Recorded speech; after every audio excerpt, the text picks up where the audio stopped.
And now, away from Nigeria's Democracy Day, let's take the conversation to South Africa, where residents in Gauteng province yesterday experienced an earthquake in the early hours of the morning, which shook homes and caused some slight structural damage in the province. The quake, which had a magnitude of 4.7 on the Richter scale, struck the East Rand region of the province. And according to South African National Seismograph Network, the earthquake occurred at approximately 2:38 a.m.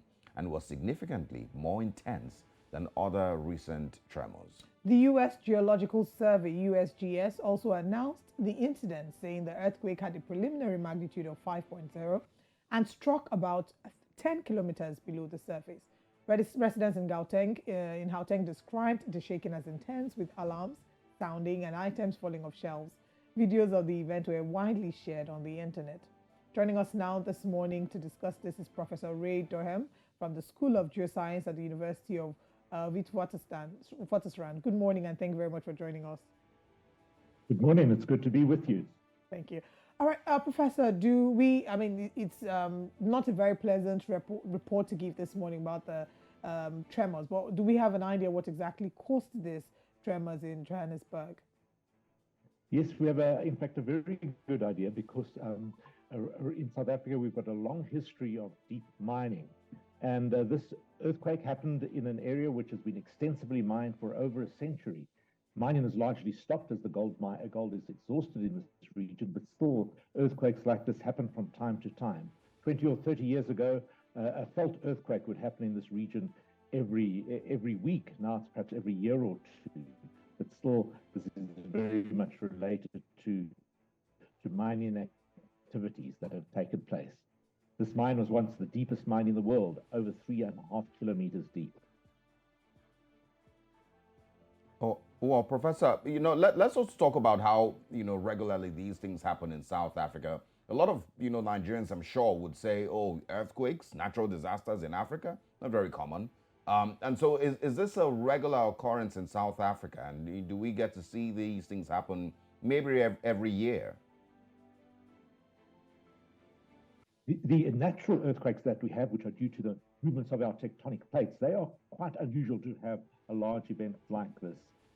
The biggest natural earthquake that's on record occurred in 1969. It was a magnitude 6.3 earthquake, and that occurred in the Western Cape. And so these natural tectonic events that, of course, damage are unusual. But those related to deep mining now still happen quite regularly in other areas of South Africa where you have deep mining. In the Northwest Province and the Free State Province, where there are still a lot of active mining, we have events like this happening perhaps every year, an event of this size. Professor, I'd like you to maybe shed some light if you have further information on this. I did come across an interview where someone had shared that this earthquake is particularly might be an offshoot of the earthquake that happened in Turkey. Do we have any confirmation on this yet, or I was wondering if you could shed some light on that? I think that would be highly unlikely. I mean, the earthquake in Turkey was devastating and large, but it is 10,000 kilometers away, and this is months afterwards. So certainly, the earthquake in Turkey would have disturbed the stresses in the Earth's crust, but not over such a long distance. I think we can certainly say that there's no relationship between this particular earthquake and the one that happened in Turkey. All right. And what do you expect to happen, now that, the mining has been mentioned as some of the reasons behind the earthquake? Will more conversations be had concerning mining in those regions? And, what next do you think should play out? Well, the biggest risk is, of course, not to residents on and people on the Earth's surface. In the last century, there's only one person that's lost their life on the Earth's surface due to mining-related earthquake, but many mine workers underground have been injured or lost their lives due to this. And so there's been a great effort and over the last few decades to improve mine safety, to make the mine working safer. So when they are shaken by an event like this, that the rocks do not fall out. And in fact, we've made very good progress in the last 20, 30 or so years to make mines safer. All right. According to the National Seismograph Network, this was more intense than other tremors. What would we say was different about this one, and why maybe was it more intense? I think it's just because it's unusual in this area now. 20 years ago, 30 years ago, events like this occurred regularly. But now, of course, people are not used to having an event of this size in this area. So I suppose also what makes it feel a bit more intense than a magnitude 4.5 that would occur elsewhere in the world is that these earthquakes are quite shallow. They're occurring just 2 kilometers below the surface. So if you know in a place like California or Japan, you have an earthquake of this size, it might be happening at a depth of 5 or 10 or 15 kilometers. And so that also perhaps makes it, the sensation that you have is perhaps a bit more intense. But really, before you start having significant damage happening to buildings and expect loss of life on the surface, you need an earthquake of perhaps magnitude 5.5, which is a whole order of magnitude bigger, 30 times more energy being released. So this, while people are alarmed by it, it's not something that's really going to cause much damage or loss of life. Wow. Luckily, it hasn't, led to a lot of damage or loss of life, like you mentioned. But of course, let's also talk about the possibilities of it happening again. Are there those fears? I've seen a couple of messages on social media where people, said that they couldn't sleep, from 2:38 a.m. when it occurred. And so are there fears that it might occur again? And, do people need to be better prepared for the next time? I mean, there's a very high likelihood that there will be aftershocks that will be felt, and that could happen in the next few days or weeks. And then another biggish earthquake like this could certainly happen again. Perhaps the average recurrence time will be perhaps every 2 or 3 years, but that it could happen next week, or it might not happen for 10 years. Earthquakes are very difficult to predict exactly when they will occur. We know in the long term what is the average return rate, but when it will happen precisely is something that we cannot yet tell. Okay, before we wrap up the conversation, you talked about how this earthquake is as a result of mining.